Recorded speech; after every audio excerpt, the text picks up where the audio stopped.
Good morning, YouTube. Warbles on a lot here. Just getting ready for Outsiders, and ideally first dog on the moon on the 28th of August.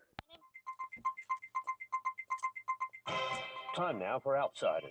I'm Barry Cassidy, and you're not. Yes, part of the exciting RN series Life at 57. That's what we're doing. That's just me. Joining you this morning, Yasmin Abdel-Majid. She's a writer, she's an engineer, she's the founder of Youth Without Borders and the 2015 Queensland Young Australian of the Year. She's in Melbourne for the Melbourne Writers Festival. David Bates with you too, Managing Director of Workforce Guardian, and Christy Clark, academic in human rights law, co-founder of the Feminist Writers Festival. Yay! Kermit Arms, everybody. We had an election overnight, Northern Territory. Well, it was comprehensive. Yasmin, you've seen the numbers? I paid very close attention. Yes. All right. No, it was like a landslide, and it'll be interesting to see how it plays out for things like the detention, and also there's this big piece around fracking and that kind of thing. So yeah, which is a big issue all of a sudden there. And a thing to talk about, which we'll do in a sec, about one-termism in this country is the wash-up last night. It is with deep pride that I accept the mantle of trust and governance that the people have placed in Labor tonight. It is a rare privilege to be a member of Parliament in the Northern Territory. Now, the party's strong, it's got great members. We just need to get some discipline and some of those things into play there. But that'll occur, it won't take long. There'll be a bit of pain up front. I mean, that's what always occurs in these instances. That we're not the first political party to lose. We're not the first political party to lose in a landslide. And we won't be the last political party to come back and form government sometime in the future. Adam Giles there, who's no longer Chief Minister of the Northern Territory. Labor's Michael Gunner, he is, and he was at the top of that. AM reporter Lindy Kerrin had a chat this morning with outgoing Northern Territory Chief Minister Adam Giles. Oh, well, I knew it was coming. I'm a realist. You know, you've got to put on a shiny face with the pearly white sticking out there, but we knew it was coming. The trick is holding the team together, candidates, the members of Parliament, saying congratulations to those that are retiring, and make sure that we put the fighting spirit into the party. But the fact is, the personality of politics and the disunity of members of our team and the fighting that we've seen, and the fighting that some have seen publicly and others that haven't seen, has been a challenge, and keeping a lid on it, trying to hold it together and trying to repair wounds is pretty hard. who do you blame? There's no point taking blame at anybody. It's a situation that it is what it is. What you have to do is, instead of apportioning blame or pointing the finger, you get out there and work out a way of rebuilding and trying to present a more unified front, but also removing the disunity for the next time. You said you want to be involved in rebuilding the party, remaking the party. What needs to happen? Oh, I mean, you don't want to give that answer now. There's a bit of time that's got to take place. There'll obviously be a bit of bloodshed and a bit of pain for some people, but I think that there needs to be some discipline put in place, and there hasn't always been discipline. I mean, one of my greatest challenges has always been seeking to rise above it. Whenever there's been a shitstorm, rise above it, rise above it, rise above it. The amount of times I'd love to have spoken out and say what I really thought. Maybe I should have spoken out and said what I really thought, but I always tried to maintain a professional approach and do the right thing by Territorians, but there's only so many bits of muck that can go on before people have a gutful. What sort of things are you talking about that you would have liked to have spoken out about? Well, I'm not going to talk about that to you. Maybe I'll write a book, but my career's starting, not ending. So, what does that mean? What's next? What's that saying about be careful about the ass that you kick today might be the one you've got to kiss tomorrow? The rather outspoken, that was unpleasant. Adam Giles there talking with AM's Lindy Kerrin.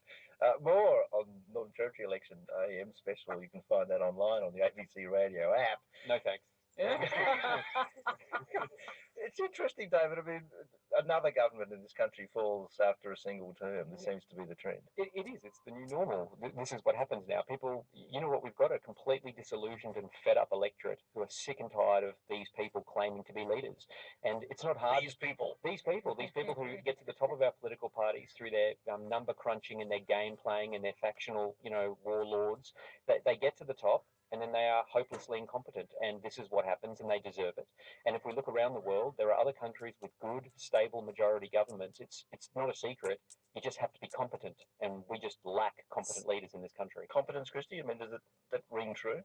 I think it's very interesting that his focus here was on party unity, and there's a lot of that. There's a lot of this internal looking, as though government is actually about how you're playing a game with your colleagues inside the party system. I think the population would like it to be about us. Yeah. And I didn't hear a word of that. There was one tiny lip service to focusing on the needs of Territorians, but it was pretty hollow.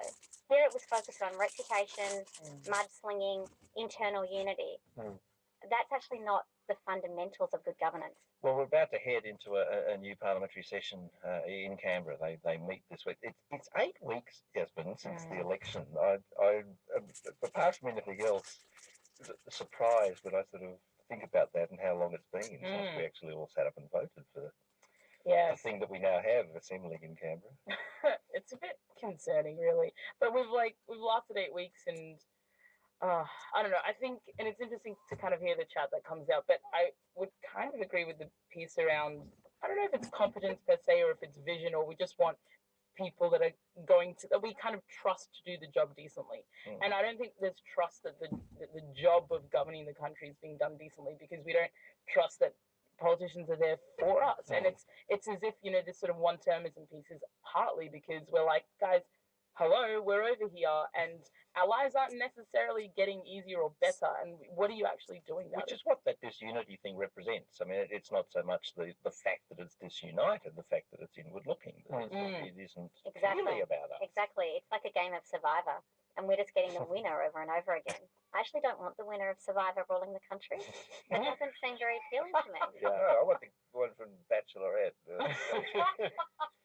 I'm kind of thrilled that we've not had anyone in Parliament for the last 8 weeks, because I think it's been run really well. I'm pretty sure we've saved quite a bit of money by. Well, and yet somehow the country manages to survive. I'd like them to not go back. Another 8 months would be good. We're starting, however, to hear the sort of terms of engagement defined for what we're about to see in this term. Let's have a little listen to some words on the economy. Now, I urge Bill Shorten, Labor and all the parties to do the same. Meet us in the sensible centre. To act otherwise would badly misread the mood of the vast majority of Australians who want us to work together to secure their future. Quiet, Jonathan. That's the Prime Minister speaking. The PM there doubling down on the message that was begun at the beginning of the week when Treasurer Scott Morrison had some words to say on the economy as well. I do not want my kids to know what a recession is like and everything that goes along with that. I'm sure no one else does either. It's a really interesting thing, David, I think, that and the big interview with the weekend broadsheet with the PM as well, starting now to frame this economy conversation, the thing around budget and deficit and debt as this sort of moral intergenerational challenge. Yeah, I'm never going to go to a moral argument about these things, because that just brings back terrible memories of Kevin Rudd talking about climate change as the greatest moral challenge of our time before he then walked away from it. Yeah, exactly. So I'm not going to go there. But what I am confident in saying is, we have a real problem in this country when approximately half of people pay tax and approximately half of people are net receivers of tax. That's not sustainable in the long term. And if we want to have a strong social safety net, which is what we should have, if we want to have good universal health care, which is what we should have, we have to fund it. And we will only be able to achieve those things for the long term and have them as sustainable parts of Australian infrastructure and society if we have more people paying tax. We have to realise that the money, the inflow of money that happened during the Howard years, when there was more money than they knew what to do with, and middle class welfare in this country ballooned astronomically. Those days are over, and we have to address it. But we can do that in a constructive and reasonable way. And it's not that simple, though. It's not that simple because, quite a big proportion of those people actually aren't ready to pay tax, or they're not supposed to pay tax. They're either young or they're old. And as people get older, and as the population over 65 gets older, the tax burden on people like me, right, mid-20s coming into the workforce, is going to get a lot heavier, and we're going to be asked to sacrifice more. Yeah. And also, I think the world that the Scott Morrisons live in and grew up in is very, very different to the world that I and my generation, the generation coming up, is growing up in. And we don't get to walk into jobs and be there for, all our lives and have, health benefits and so on, and job security and all this sort of thing. So the vision of what the workforce should look like and is going to look like just cannot translate. And Which is a conversation we never have about the changing nature of work, of all those things you mentioned are completely absent in this thing. And yet, Christy, we get the thing from Scott Morrison, the taxed and the taxed not. Is that sort of class warfare or constructive? I really welcome their focus on the 38%